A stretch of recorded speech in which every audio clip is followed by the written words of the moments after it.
mucunguzi wampfiriye dore ubu nguhungiyeho namenye ko iminsi nzamara ihatse ibyiza n'ibibi igicu kijimye gitwikiriye inzira ncamo mwami Yesu ni wowe nsigaranye mwami Yesu ni wowe nsigaranye ngeze aho mbona ku bushobozi bwa muntu bushize ntunguwe n'ibyo ntari niteze mu rugendo rwanjye urusobe rw'ibyo nshamo ruherekejwe na ntibishoboka mwami Yesu ni wowe nsigaranye mwami Yesu ni wowe nsigaranye nzi yuko unkunda nejejwe nuko wamenye izina imigambi yawe inakumirwa ku buzima bwanjye uko wabigennye niko bizabana na kimwe kibuzeho urabizi ko ari wowe nsigaranye nzi yuko unkunda nejejwe nuko wamenye izina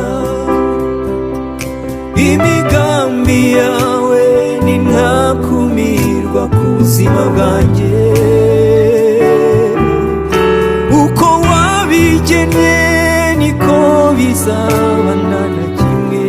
kibuzeho urabizi ko ari wowe nsigaranye urabizi ko ari wowe nsigaranye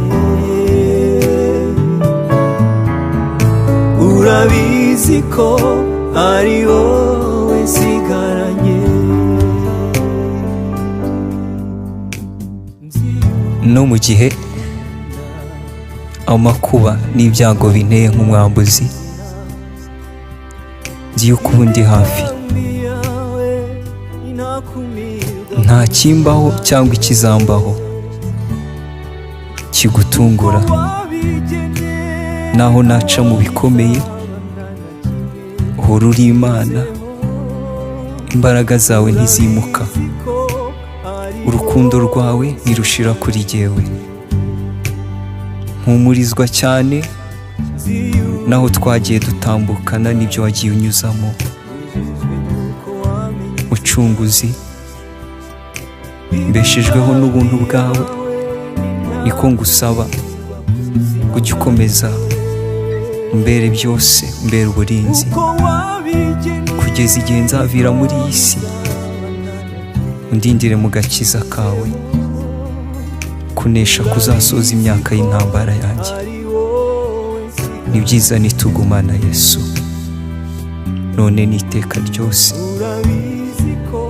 ibyo nabyo ntibyicuzwa amen urabizi ko ari wowe nsigaranye urabizi ko ari wowe nsigaranye urabizi ko ari wowe nsigaranye